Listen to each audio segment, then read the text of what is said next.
Hello. So I wanted to talk today about what it is that I've learned about leadership, both from my own leadership experiences and my observations of the many leaders whom I've had the honor of working with. Now, if you go into your average bookstore, there's no small number of books on what it takes to be a leader. You need knowledge, strategy, determination, experience, the list goes on. But there's more to it than just that. So what follows is a list of what I believe to be the most consistent traits and the best leaders that I know. Number 1, to treat others with compassion. So I don't know how many of you have seen the movie The Prince of Egypt, but it's a quality film and I highly suggest it. But there's one part of the film in which a side character is explaining to the main character that you can't see the value or worth of a human being by just looking just at them. You have to view them as part of a whole, a group, an organization. Sort of along the same lines of the idea if you look too closely at a single tree, you can't see the forest. Well, there's one set of lyrics that really explains his point, and he says, "And the stone that sits on the very top of the mountain's mighty face, does it think it's more important than the stones that form the base?" So each and every person in an organization plays an important role, and the best leaders acknowledge with delight the part that each person plays. They're patient, helpful, and make every person around them feel important. And there's a reason why this works. So for the last 2 summers, I've had the honor of working as the assistant to the executive director of the Foundation for Post-Conflict Development. It's a mouthful. And my boss, the executive director, her name is Claudia, and she's one of the more wonderful people that I know. And she responded with such delight with everything I did. It didn't matter the scale of the project I was working on, from large-scale project implementation to re-alphabetizing her filing cabinet. She was so ecstatic. She was gracious. She was grateful and appreciative and complimentary, and she made me feel like no one could have done the job that I had done better than the way that I had done it. So there's an actual term for this. It's called the Pygmalion or the Rosenthal effect, and it's just the idea that when you put expectations upon somebody, you treat them as if they are the innovative, creative, hardworking, talented, intelligent person you want them to be. They have a tendency to rise to that expectation because they want to prove you right. I wanted to prove my boss right, so I put so much effort into every project I did for her because I felt like she deserved it. So the best leaders know and understand this concept, and they treat those around them with an appropriate amount of trust and appreciation. Number 2, cultivate positive relationships. So when I say this, I don't mean to cultivate relationships with people that you think might be able to help you. I mean to cultivate positive relationships with everyone. So there's 2 main ways you can do this, through networking and finding a mentor. So I have a story that exemplifies the power of networking. When I was 16, my mother was walking outside of a grocery store, and she passed a homeless woman that was sitting outside, and she was just going to keep on walking, but instead she stopped and started speaking to this woman and asked her, "What is it that you're interested in? How can I help you?" etc. And she found out that this woman used to work at a yoga studio. So my mother's kind of a health nut. She's into holistic healing, alternative healing, things like that. And she ended up going to this yoga studio and having such an amazing conversation with the owner that she got a job. She was hired. And while she was working there, she had one client come in named Jeff, and he's a very successful businessman. And she was talking about her children, my brother and I, and he said, "I'm looking for some young people to mentor. I'd love to meet your kids." So I met Jeff when I was 16. He's been my mentor ever since. And he's helped me with everything from SATs, college applications, job applications, cover letters, resumes, what to wear in an interview, everything in between. And he met Claudia, the foundation executive director, at a networking event, introduced me to her at a breakfast. She hired me twice. I moved to New York City twice. She brought me to East Timor with her, where I happened to be sitting next to the president of the country, who's also a Nobel laureate, who ended up writing me a letter of recommendation for a scholarship. If that doesn't prove the power of networking, because my mother spoke to a homeless woman outside of a grocery store when I was 16, I don't know what does. The second way is by finding a mentor. So effective leadership means constantly trying to expand, doing what you do, but doing it better, faster, smarter. And this begins with the realization that you can't do it alone, and that there are people out there who are more knowledgeable on the subject than you are, and that they can help you.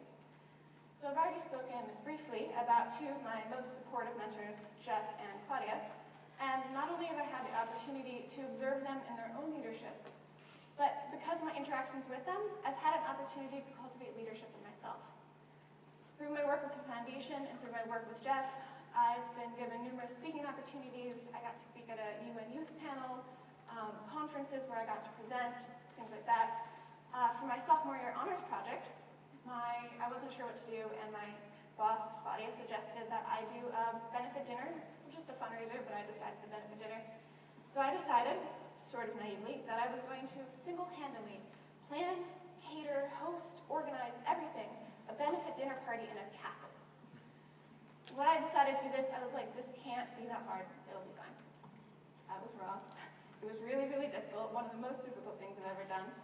But it went really well, and it's something that I look back on with pride, and it's something that I was an opportunity that I had to cultivate leadership in myself, but also to learn things that I was good at and learn things that I wasn't so good at. But this is an opportunity I wouldn't have had if Claudia hadn't suggested it. Number 3, rejoice in the miseries. When I say this, I do not mean schadenfreude. Do not laugh at someone's funeral or find joy in someone else's pain. This is not what I mean. That would be horrible advice. What I do mean by this is to find joy in situations where others wouldn't. So 2 weekends ago, I drove from Philadelphia to Chicago with my best friend, Brianna, because we had spring break, and we were just going for the weekend, and it was a pretty good weekend. We had a good time. A couple things happened along the way. On the way there, her phone died, just 100% broken, didn't work. On Saturday night, we were eating dinner outside, and she was leaning over the table to read her menu, and it's called the Windy City for a reason, and the ashes from the candle blew into her eye and burned off half of her eyebrow. And then on Monday morning, we got up at the crack of dawn. It was so early, we were so tired, and we walked with all of our possessions in the pouring rain, which was the icing on the cake, to her car, and her car wasn't there. Her car had been stolen in Chicago. So we went to the police station, filed a police report, and I think that the police officers thought that we were insane because we couldn't stop laughing. And she kept saying over and over again, I'm missing my phone, my car, and half an eyebrow. And I kept saying over and over again, I'm getting my wisdom teeth removed tomorrow in Raleigh, North Carolina, and I have a flight that I've already paid for from Philadelphia to Raleigh, which means I have to be in Philadelphia by tonight, and I have no way of getting there. So I tell this story for a reason. This would be a really normal time for someone to freak out, to be upset and angry and frustrated and bitter. But both of us remained relatively calm, and I think that there's a rare ability in this. But it's a special ability as well. The ability to remain calm helps you to cultivate a relaxed atmosphere, one in which mistakes are okay. Bad things happen, but such is life, and you learn from these experiences, and life goes on. And when you have this ability, you're able to retain key employees, mentors, peers, and friends, because people are attracted to those who are able to hold on to a spirit of joy in stressful situations. So the best leaders, they understand this. They understand the fact that life goes on, and so they're able to stay calm in the moment. Number 4, seek transformational experiences. So there's a quote by Leonardo da Vinci, and it's one of my favorite quotes. And it says, for once you have tasted flight, you will forever walk the earth with your eyes turned skyward. For there you've been, and there you will always long to return. So I very much believe this is true. Once you reach a certain level of activity, excitement, success, it's really difficult to go back to the way your life was before and be okay with it. But this all starts with pushing yourself out the door, engaging with people, expanding your horizons, and pushing yourself out of your comfort zone that first time. So when I was 18, I was living in Germany for the summer. I was teaching English to German school children, but I was living in a village with a host family. It was a very cloistered environment. And I decided on my last few days there that I wanted to go to Berlin. And neither of my host parents could go with me, so I decided I was going to go by myself. And I had no city experience, no foreign city experience, and I had basically never traveled by myself, but I decided I was going to do it anyway. And I was terrified. I was so scared. I did so much research about all these horrible things that happen to people in cities, so I decided that I was going to go really prepared. And the entire time on the way there, while I was there, and on the way back, I held onto my bags really possessively and glared at everyone. And really I know what you're thinking, and you can't have any of this.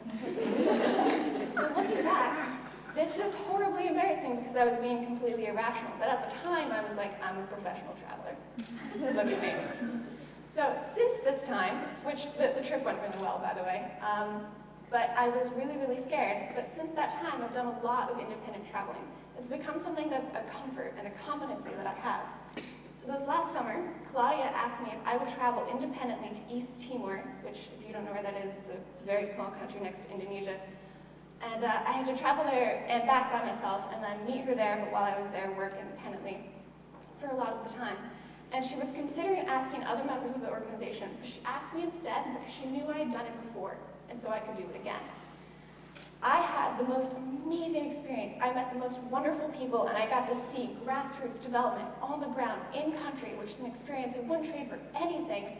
And I got that because I had proven that I could do it, because I pushed myself out the door that first time and given myself a transformational experience, which had readied and developed me for further transformational experiences. Number 5, pursue your passion. So I am passionate about development work. I'm passionate about social enterprise, microfinancing, economics. I actually like reading the news.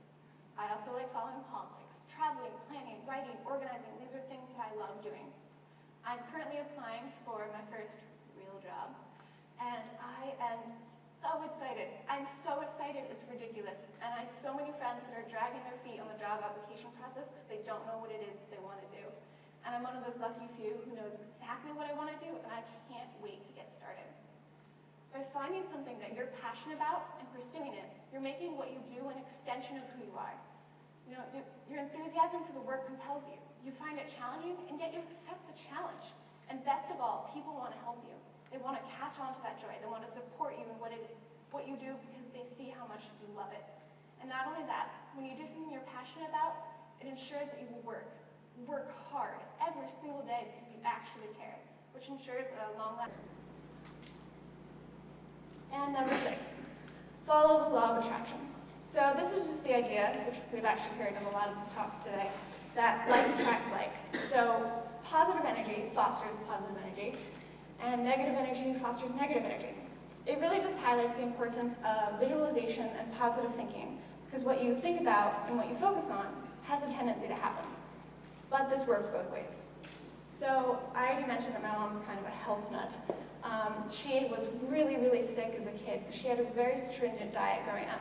And she wanted my brother and I to be healthy, so we had a very stringent diet as well. Not as bad as hers, but comparatively speaking to my friends, it was pretty strict.